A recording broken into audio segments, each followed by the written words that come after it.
was amazing. And it was a kind of activity in the earlier years when I originally was starting to go there that was very, very intense. Right. Seeing people get affected quite adversely, and people I've known for quite a while. Sounds. I mean, I was hearing trolleys being pushed down the hallway and squeaking shoes, and they're the only people in there. Yeah. The place has been locked off for quite a while. So just little things like that. It was just incredible from that perspective. It's but it's funny enough. I think sometimes with some locations when they get investigated too much, they start to they almost lose their energy a bit. I think if you want to call it that way. I call it overfishing. I tell them they overfish a place, and there's a few. I know there's quite a few in the UK that I think the people who own the places have got money hungry because of the money they make from and they're doing too many. So these places are knackered. Basically, they've just got and. Whereas some people might say, well, actually, the humans going in are giving energy to the spirits, so therefore, the more visits, the more energy they should be. But it's like some of those humans going in are draining energy. They're energy vampires, I suppose you could call them, and it's the wrong energy for these spirits. So, there's one of the guys over here. He runs a couple of quite well-known locations. He actually shuts them down for 3 months of the year and doesn't take any bookings, so that they can recharge. And he says when you go the first week after you go back in after they've been shut down, it's off the charts. You do that. I totally understand that. I totally see that as well, completely. Yeah, so I do agree with you. I think some places are just overfished and over investigated, and it does impact on the quality of, like you say, sometimes activity is going to be quiet. But sometimes it's quiet not because of the weather conditions or the fact that it's a spontaneous phenomena, or as you said, it's because they're knackered. And or so, I did one recently at a place called Drakelow Tunnels, which is one of my favourite places to go, and I was picking up this male energy, and I sensed him. The spirits, the medium there who sensed him. But I said he doesn't want to come and talk to us. He's embarrassed. Someone ridiculed him on an investigation here, and it was the only. And the medium was actually sort of saying, "Yeah, she's right. That's he's scared of us. He's scared we're going to take the Mickey out of him." And it just makes me wonder what happened to this poor spirit. That was he teased? Was he called out unnecessarily? And we were talking about this off air, but an interactive spirit is still going to have human psyche and human emotions, aren't they? That's exactly it. If we are looking at what happens after we die, and we in some sort of energy form, there's still part of us still there. What part of us is still human that's going to be interacting in this way? You know what I mean? Totally. Yeah, no, I agree. Sorry, I had to mute it then. The kids were just coming through and making a lot of noise. They've not been too bad. They're going outside now to play on the trampoline. That'll tire them out for 5 minutes. But yeah, I just think some places are too greedy. They see it's a cash cow, and so they're not doing it. They're just doing it. How many people can we get in? Every night. But if that's how they want to run their business, that's how they run it. Exactly. Yeah, true.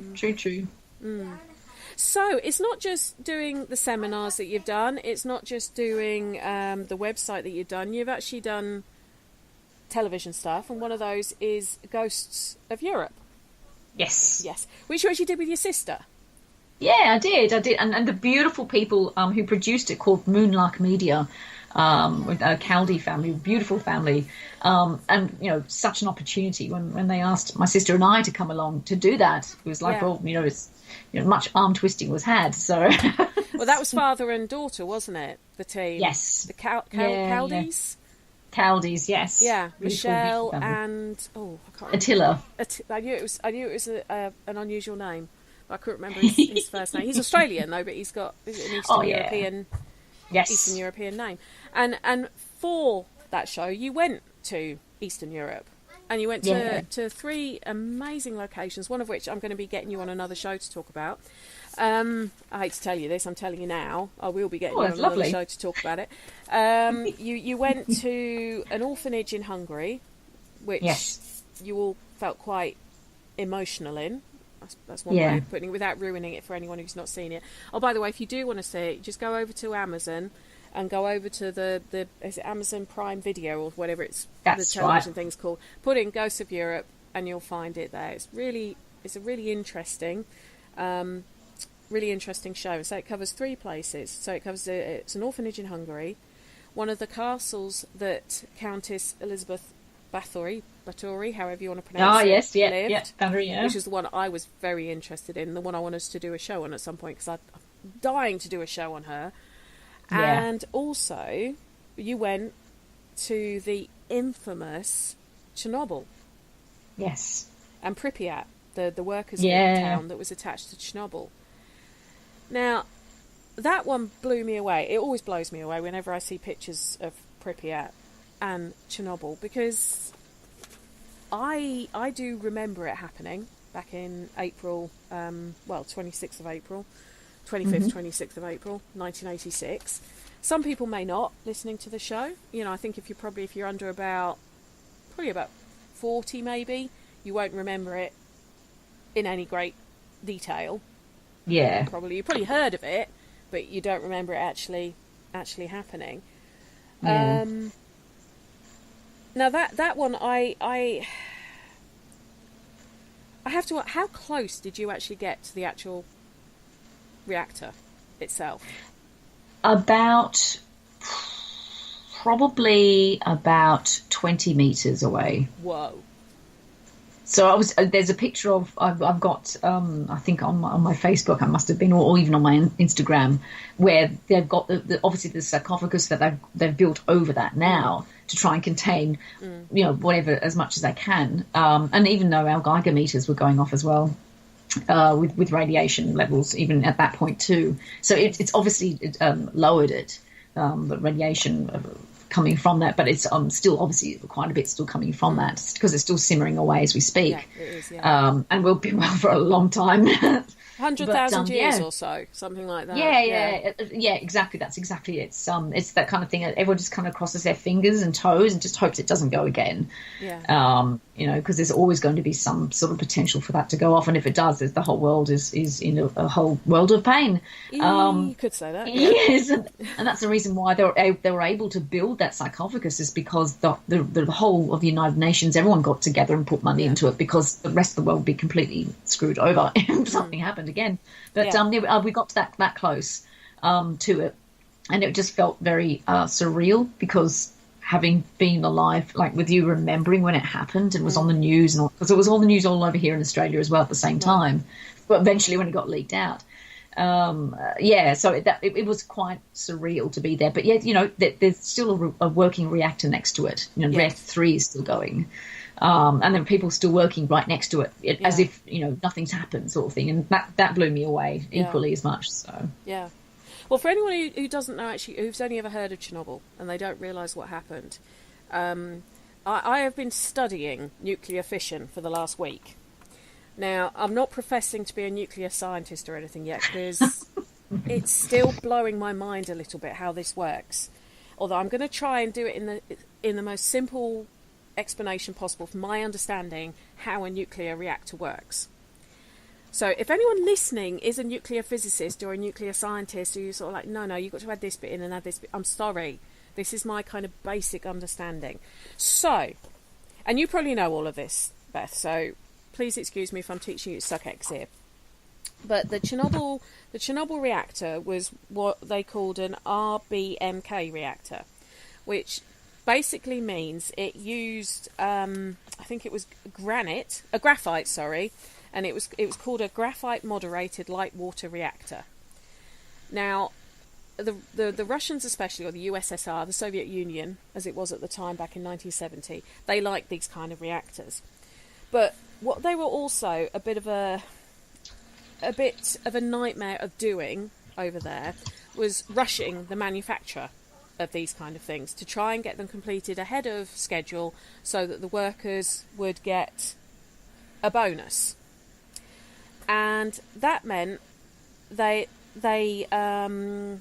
skimped on certain things when they were building them, because they thought there'd never be a problem. Now, with an RBMK reactor, you've got the fuel rods, which are the whatever the nuclear material is they're using. I think it was, I can't remember which one it was for Chernobyl, but uranium or whatever it was. Mm-hmm. And as the reason it's called a nuclear fission is that all of these things consist of a nucleus, and as the nuclei bang together, they create a reaction and split off. So for each nucleus that bangs into another one, it then creates two. And the heat from these banging together creates the energy, which the water that was passing through creates steam, which then powers the turbines. That's kind of my basic understanding. I mean, you've got electrons to worry about and protons and all those kind of things. Mm. To control the rate of reaction. So in a nuclear bomb, they don't want to control the rate of reaction. They want, when it explodes, reaction goes boom. But in a nuclear reactor, they want to control the reaction to make sure it doesn't go over the top. So they use something called a moderator to control this. And in the case of Chernobyl, these would be rods that were made of a specific material that as it would go into where the reactions were taking place, it would slow down, it would absorb the neutrons and therefore slow down the nucleus hitting each other and therefore slow down the reactions, basically. The example I used when I was talking to my husband about this, I said it was very similar to him and another guy bashing 7 shades of shit out of each other. Mm-hmm. And then I jump up in the middle as the moderator and try and hold them apart. They're still going to land the odd punch over my head, but they're not going to land as many as they were before I jumped up in the middle. And that was my sort of way of explaining how the moderating aspect in nuclear fission works. I like it. Thank you. I was quite pleased with that. I came up with it at the time. So that's kind of how nuclear fission works. Now, they light water. All that means is it's normal water. It's not ionised. It's not treated or anything like that. It's just bog standard water. What happened at Chernobyl, and again, this is my basic explanation of what caused the reaction, is they were due to do an energy shutdown system test.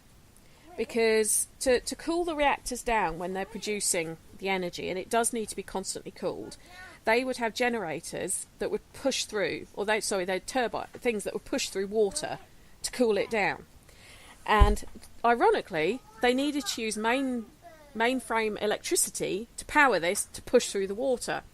What they wanted to do was to make sure that it was self-sustaining long enough if there was a power cut, that the energy from the plant could push through the water for the number of seconds it needed before their diesel generators kicked in to start pushing through the water. That was basically what the test was. Now, they were due to do it during the day on the 25th. But the electricity board basically said to them, can you leave it until after peak consumption, because we haven't got enough to warrant you sort of stopping your shutdown until after that, and they were fine. So the day staff, who were the most experienced, knew exactly what they were supposed to be doing, but it was postponed. Then the evening staff came on, again, who knew exactly what they were supposed to be doing, but for some reason it was postponed again, this test. Then the nighttime staff came on, who were probably the most inexperienced of all the staff, were given notes with different connotations next to them and were told to do the test. They weren't comfortable doing it because they didn't feel they'd been trained enough, but they were pushed to do it by the powers that be. People like, I can't pronounce his, Bryukhanov, who was the Chernobyl director, Dyatlov, who was one of the senior engineers there. What they did, well, the mistake they made was they shut the power down too fast, too low, which almost caused a complete nuclear shutdown of the reactor.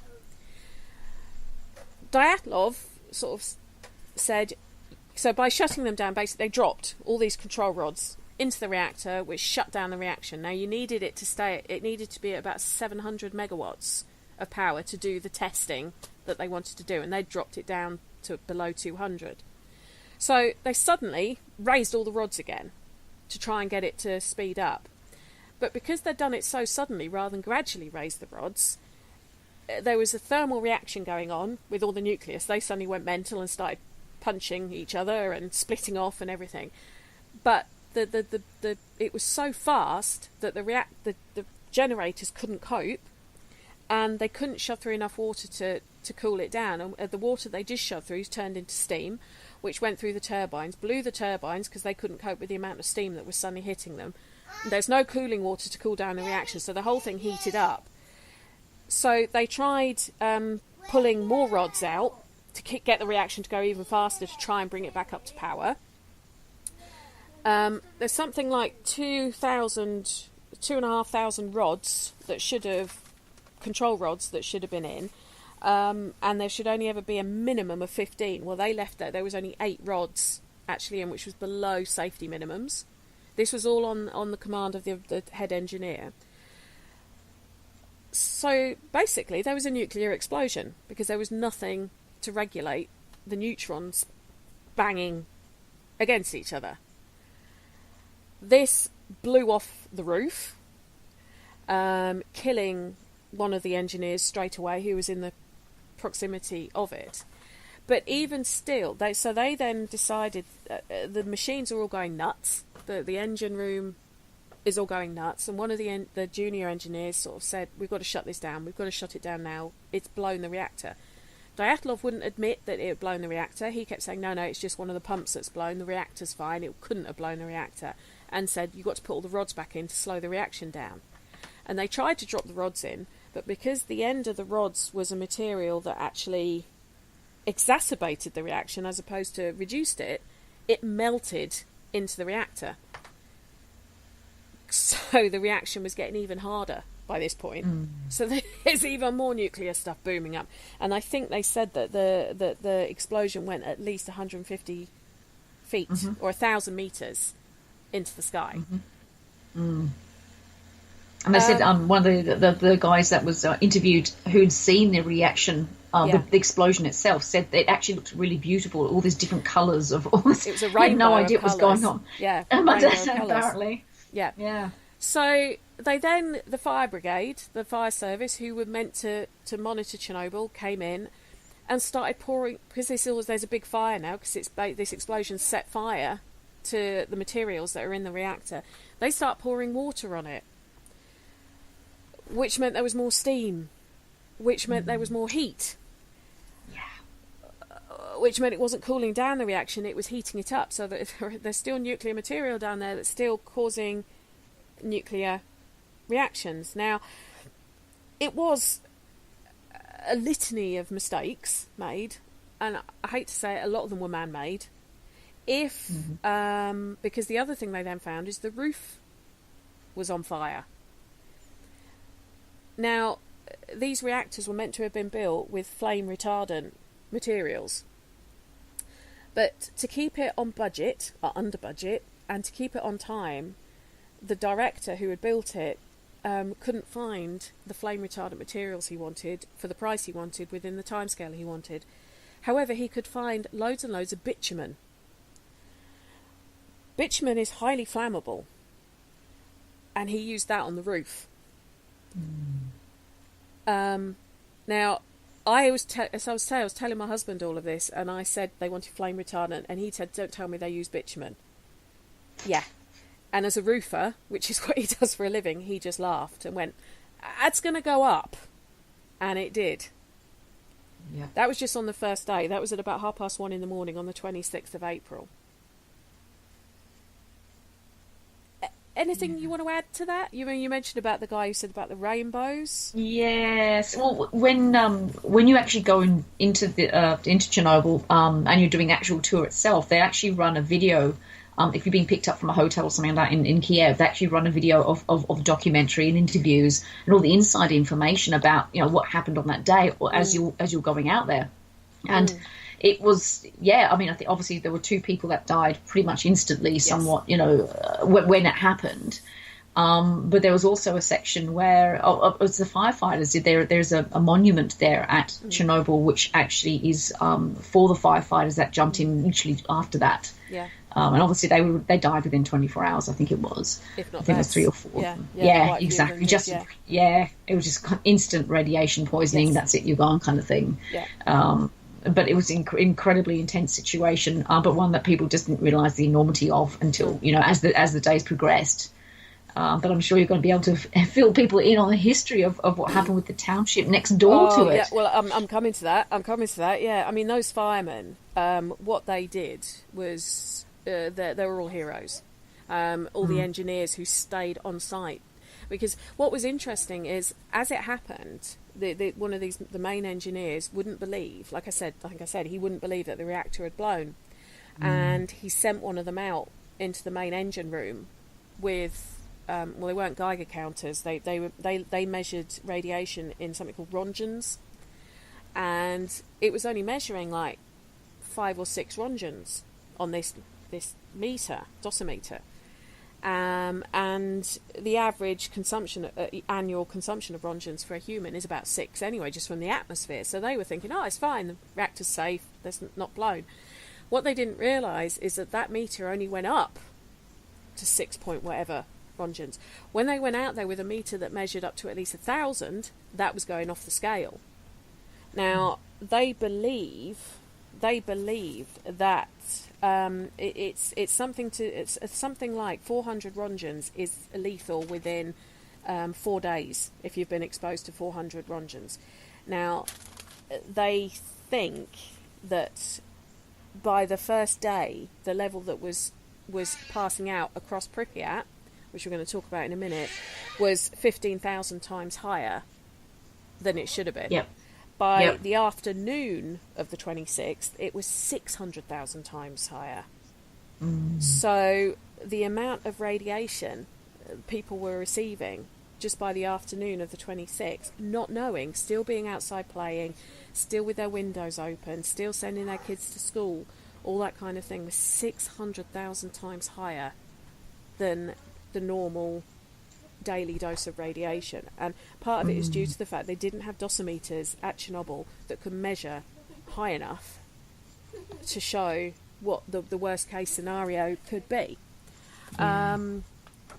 So I mean, that alone, but the fact that people did stay there, there's I think it was a female security guard who stayed on the gate for the first 48 hours just to stop people coming in while it was burning.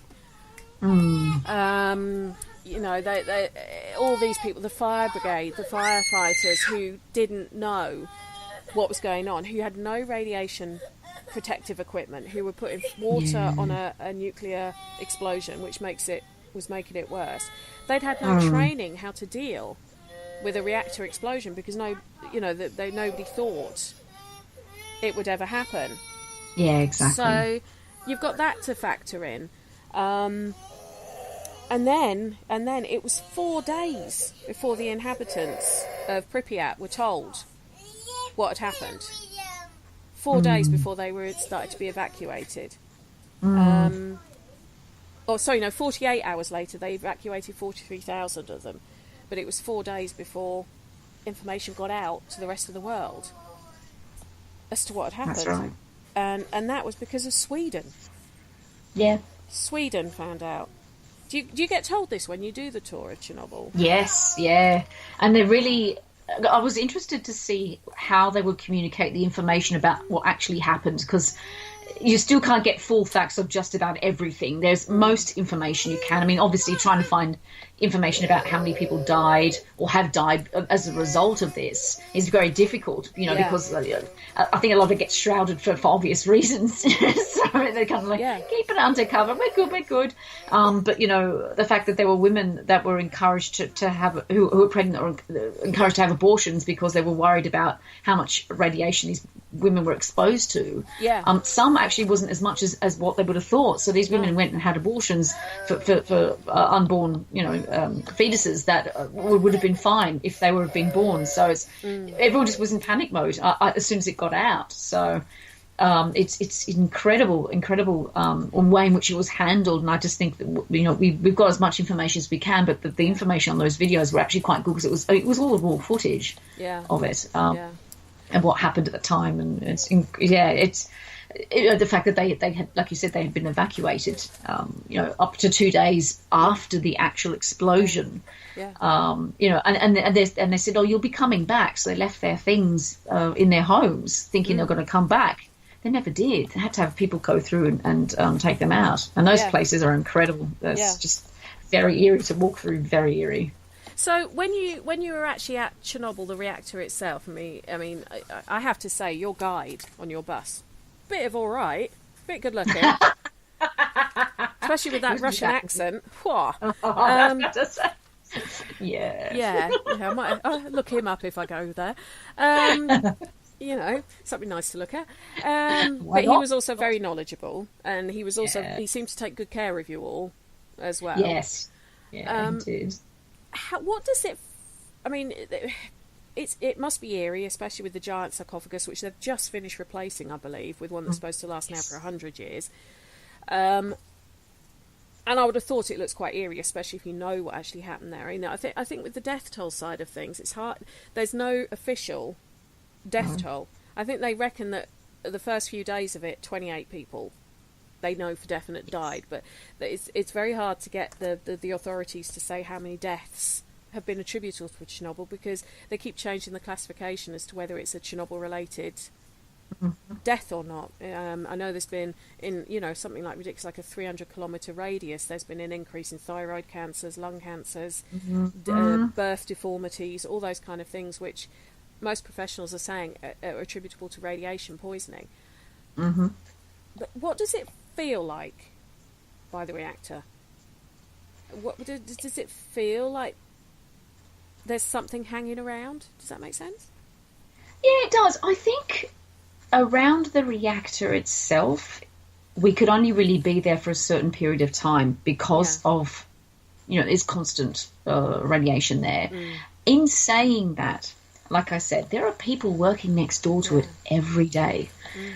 So here they are making sure that we're looked after and we're not exposed for long periods of time, yet there are people that get paid to be exposed for long periods of time and seem to be quite fine. So, there is the 30k radius exclusion zone, and obviously the 10k radius one, which is obviously where Reactor 4 is in. And obviously because they're still working nuclear power plants, the military is quite strong still around the area. They're quite heavily guarded for that reason. I know that everybody has to be off property or around those particular areas that have not got clearance, i.e., tourists per se, have to be out by 10 p.m. If you are there, spotted there, they will shoot you. They will kill you if they see you there, because it's such a security risk as far as having nuclear power plants still working there. I think there's something else going on. That's just my conspiracy theory. Going on. It's funny you say that, because there's a really good program on Netflix called City 40, which is about one of the former closed cities in Russia. Called, I think how you pronounce it, Blesk or Blesk, something like that, and it's one of these cities that was built up around a nuclear power plant, but that nuclear power plant was actually there to develop plutonium for nuclear weapons, as well as to run as a power plant. And it was only relatively recently that these closed cities actually appeared on maps. Before then, you weren't even deemed to have been born in this city, even if you lived there. And in this documentary, it's fascinating the amount of cities in the former Soviet Union that are still closed cities, and these are the ones that are known about. It doesn't surprise me if some. And what was even more interesting is one of the people that they interviewed on this program. She was a human rights lawyer who was trying to get compensation for people who'd been harmed by one of the actual many nuclear accidents there'd been because of this place. And shortly after they filmed the documentary, she was arrested by the Russian secret police and charged with espionage and divulging state secrets. And her and her 4 children had ended up escaping to France. So, so it wouldn't surprise me if there's stuff going on behind the scenes. It's amazing to see how life has continued since. But I won't go into it too just yet, because I know we're still going through almost the events of the day and the time in which it all happened. But it's incredible just being around that area. But being near the reactor has just been, it was very eerie. It was very eerie, but we couldn't be there for too long. Right. Because of our exposure levels. But of course, it's okay. People next door, like I said, there was people sitting there, Russians, having a couple of cigarettes outside the front. I'm like, there's just something very, very weird about it. Yeah. It's such a laxness about it. But that's the way of life, It is a way of life for them. And when you sort of hear it was 500,000 of them actually went and worked on the reactor after it had blown to try and make it safe. The fact that you had what they call bio-robots up on the roof, manually pushing the nuclear material back into the reactor before the sarcophagus was put on there, because the robots that they tried to use, like we're talking like moon landing robots, malfunctioned and went nuts because of that. It was that much radiation emitting. Even robots couldn't work. In fact, one of the robots, apparently it was like a top science moon bot, threw itself into the reactor. Actually, they said they filmed it throwing itself into the reactor. Filming of the place has got white flecks all over it, which is the radiation. But people were still going. You still had what they called liquidators, basically reservists from the army, going there to try and make the place safe, burying things under layers of soil. It was almost like a complete disregard for their own safety, because they knew what they were doing was going to hopefully protect the rest of the world. I've written a blog to go up on our website about three of the men who I think should have, that people should know their names, and they were the three that went in. It was about 10 days after when they realised that the water that the firemen had pumped in had actually pooled under the reactor, and the melting nuclear material, the melting concrete and everything else was forming a type of radioactive lava, I think it's called strontium, that if it had got through it was starting to seep through the bottom of the reactor, and if it got into the water base, whereas there's the river that runs under the plant, it would have been game over. But it would have also hit the water, and they reckon it could have caused an explosion, a nuclear explosion 10 times the power of Hiroshima, which would have rendered it would have vaporized Minsk, which was something like 350 kilometers away. Would have actually rendered the whole of Europe uninhabitable for like 200,000 years. And these three men went into this radioactive water to turn a valve to drain this pool of water that was underneath, to stop that explosion happening. It's crazy. There's a rag that one of the firefighters had in the hospital. So now it's part of Ghosts of Europe, where we were able to put out detection devices about how much radiation is still coming from it. That was wrapped around his mouth. I think it was 80 or 90. I think was the level. For those who may not know, a level 2 to 3 is what's considered safe. So it gives you an idea of the seriousness of that. And they have that sitting on a shelf there, just saying, be careful, don't go near it for too long. So we're kind of all looking at each other thinking, is anyone going to become infertile just by standing within a metre of it? It's just like kind of a little bit worried there. So let's go to Pripyat. Now, Pripyat was basically the workers' town, had around 50,000 occupants, so workers, their families, the construction workers who were working on other parts, building new bits to the reactor. It was a normal town by any normal Russian or Soviet town. It was state of the art in its time. It had a swimming pool. It had all this amusement stuff. The amusement park is very, very infamous with a lot of photos with that great big Ferris wheel. I know the Dodgers, which had been put up ready for the May Day celebrations. That's partly what it was there for. Now, Pripyat's about 3 kilometres from the reactors itself, so very close when it comes to radiation poisoning sort of flying across. Like I said, the people who lived there didn't know that there was a problem for 48 hours, because whether it was the sort of the Communist Party was trying to hide it, whether they were I think part of it is they didn't believe it was as bad as it was. They couldn't believe it because, that doesn't happen to us. But it's a very, very sort of eerie place. I mean, it's probably an urban explorer's dream to be able to walk around Pripyat, like a deserted town. You guys you're mentioning the hospital. Did anyone pick up on anything? Because we don't know that nobody actually died. Well, actually, no, somebody did die actually in Pripyat. It was an old gentleman who refused to leave, and when they came back a week later, he was dead. People obviously died in the hospital from radiation poisoning before they started evacuating. Because what I also find really, really quite strange is the fact that it's a hospital designed to service workers of a nuclear plant, but they didn't know how to deal with radiation poisoning. Yeah.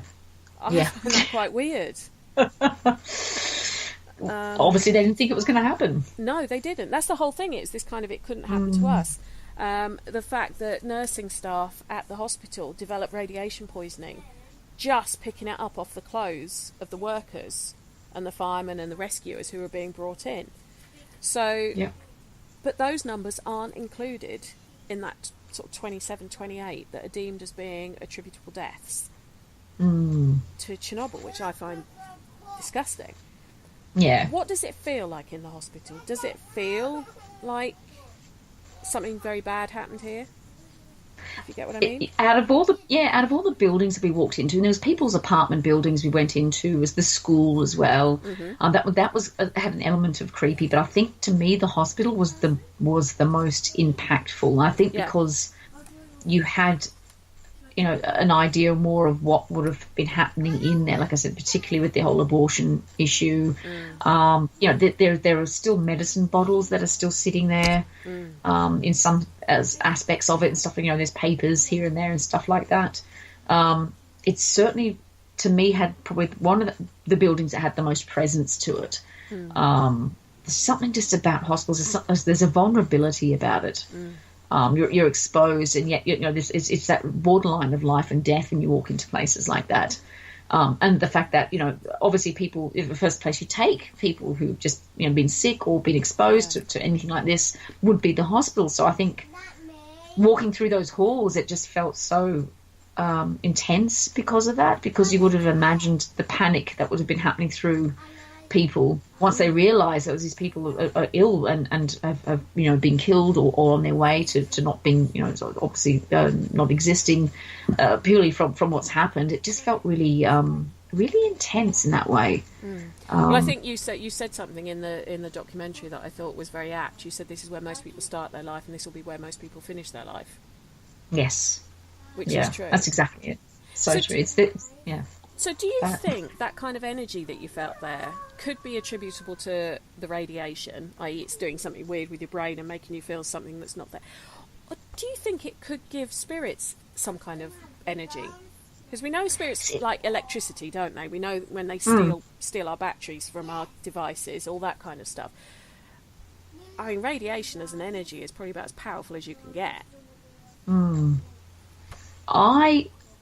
I would love to have, I know it sounds weird, I'd love to have had a week to be able to at least explore each night for a certain amount of time in that particular area, in those particular buildings. I don't think we were able to really get enough. We got some. We got obviously a good presence, a good idea of what could have been there, but it's almost like with most other, reportedly haunted locations, you can't really ascertain whether or not it could possibly be paranormally active on a couple of hours kind of stuff.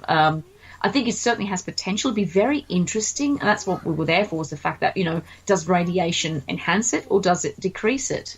Why would sort of the energy of anybody who had passed over and or who had lived there and has since passed would want to go back? It was a very loved town. A lot of people in the Ukraine were very proud of Pripyat.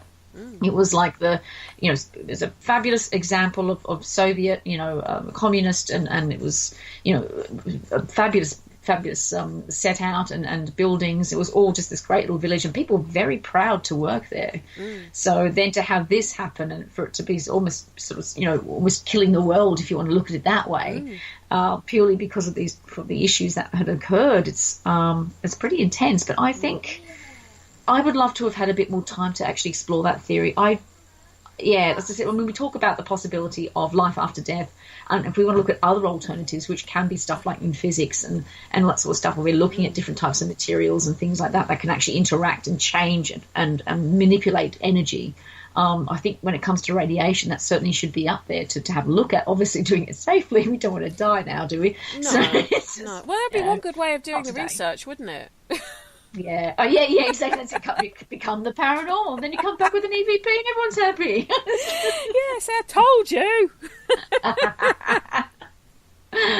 No, I love that. It's like my keyword. I told you. Yeah. But yeah, it's very strange being around something that you cannot see or smell, but you know that could kill you if you're exposed for it for too long. Yeah. And often when we're investigating something we can't see. We almost feel like they're hunted somewhat.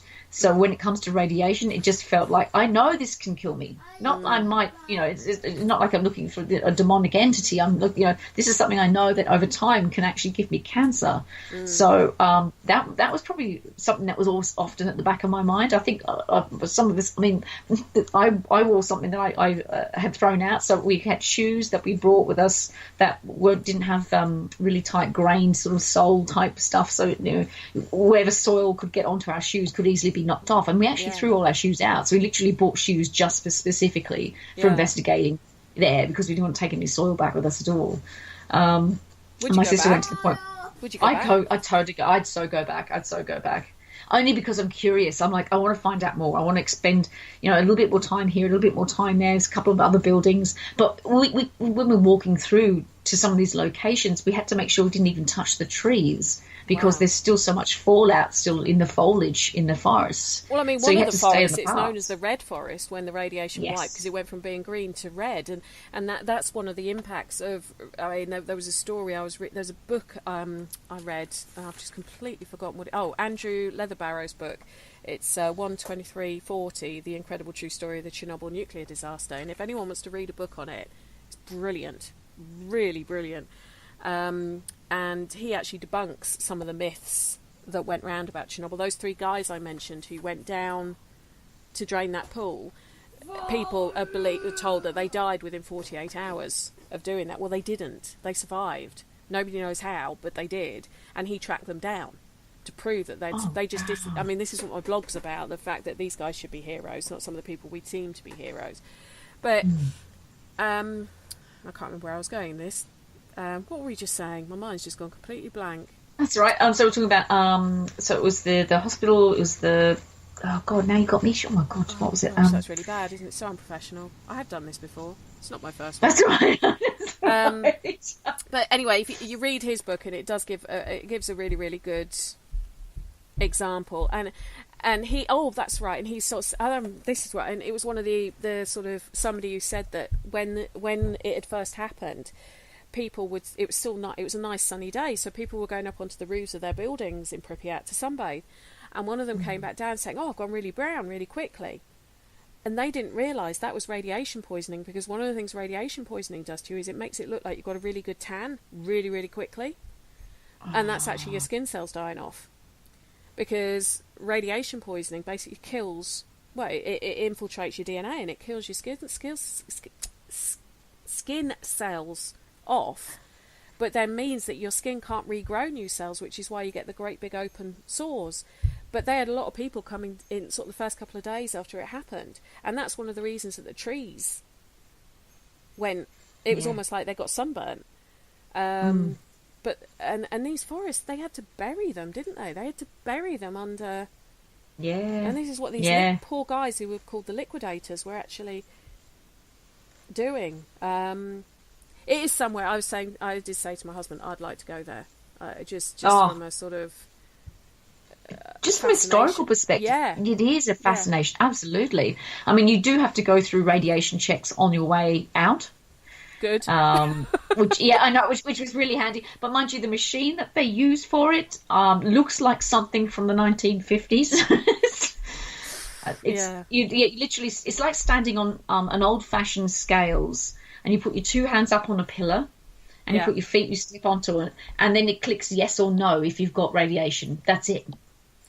I take it you've all got no's. Oh yeah, we all got no's. We're all good, right. and just incredible. It's like, wow, I thought the technology might have improved somewhat since, but it hasn't. It is literally like a time capsule from that time. Yeah. Crazy. I mean, it's an amazing place. It's a tragedy that is ongoing. One of the I would say, trying to look at the positives. One of the positives of what happened in Chernobyl is it did cause a form of nuclear disarmament amongst some of the major nations, because they realised if that's the damage that something that's not even the size of one of their long-range nuclear missiles could do, nobody could cope with it. I believe that Gorbachev said that the clean-up operation just in the first couple of months cost something in the region of 18 billion rubles, which is equivalent to 18 billion American dollars. And they realised that if there was a nuclear war, nobody was going to win. So it kind of, in a way, that was the benefit, that back in the 80s when we were worrying about someone pressing the button, this kind of stopped it. But from an ongoing point of view, it's still causing problems for most of the former USSR with birth defects and everything else. Oh gosh, yeah. So, it's been great talking to you about it. We could talk. I think we could talk. We've already gone over our hour, so we could talk about this for ages because it's fascinating. Plus, my kids are starting to create now, so I think they've had enough of being quiet. But you've got what have you got coming up that you'd like to sort of promote to people? Goodness. Well, I'm going to be I'm speaking at Scarefest in Kentucky in the US. So, first Aussie to actually be able to do that in the 11 years it's been running. Ooh. It's the biggest paranormal and horror convention in the US. They have about 8,000 to 10,000 people that go through the doors over the 3 days. Yes, it's very popular. Yeah. It is very popular. Thank you. And so I'm going to be talking about the light and fluffy topic of demonic possession. And so, yeah. That's going to be an interesting one in Kentucky. Oh, blimey. I shall have to make sure I have a bodyguard of some sort, possibly, for that one. Yes, especially if you say demons, you don't believe in demons. Oh, dear. Yes, I know. Brace yourself, Beth, brace yourself. And then, of course, I've got I'm a panellist at the Australian Skeptics Convention. It's in its 34th year here in Australia. And so I was asked personally by the executive that runs it here to be on the panel discussion for paranormal topics. So I'm not sure whether or not I need a bodyguard for that one too. I think you just need to hire one for the rest of the year, love. I think that probably would be a good idea. They say do something each day that scares you. I think that's probably covered it for me. So, but it is like that's what I love about it. There's two different spectrums of the whole paranormal stuff. You know, you've got people who love it, who are into horror and the paranormal stuff, and then you know, I'm talking at something that, you know, people are very, very critical thinking and stuff like that. And that to me, that's my balance. That's why I love. It's always interesting. It's always good to push yourself. Oh, shit, yeah. And then you've got your Facebook page. I do. Access Paranormal, my Facebook page, also my website, accessparanormal.com. I'm on Twitter as well, Access Para. If anyone wants to check me out on there too. And I'm also on Instagram as well as Access Para. So there's a couple of spots you can find me if you want to keep up to date. And also, as I said, all the great learning content on the actual website as well.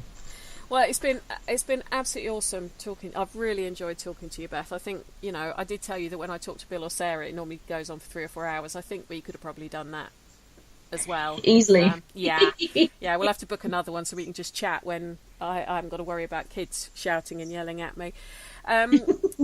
Anyone who wants to contact Sarah, we're going to put the Access Paranormal links up in the chat room, and we'll put them up on the Parasearch pages, so do feel free to contact Beth through those. Hopefully we'll get Beth on again next year to talk about another subject, because, as I say, it's been a blast talking to her, even if I did have to translate a few things. Love it. it. But yeah, so thanks ever so much, Beth. Really appreciate that. Hope to speak to you again soon. All that leaves me to say is, everyone listening, thank you so much for listening to Haunted Histories tonight. I have been Penny G. Morgan, your hostess with the mostess. Don't forget, we have shows on pretty much every night of the week, and they can all be catch up with all of them on our YouTube channel, which promise me you're going to subscribe to, or on the Spreaker where they have played out. I'm going to be off now for the next 2 weeks on my holidays, but I'm sure there'll be some shows played in my absence for you, so you don't need to miss me too much. And until I come back, have a good evening, sleep tight, and don't worry too much about things that go bump in the night. Thank you for listening. Don't forget to join us for more shows throughout the week. Find us on Facebook, Twitter, and the World Wide Web to keep up to date with all the shows right here on Parasearch Radio.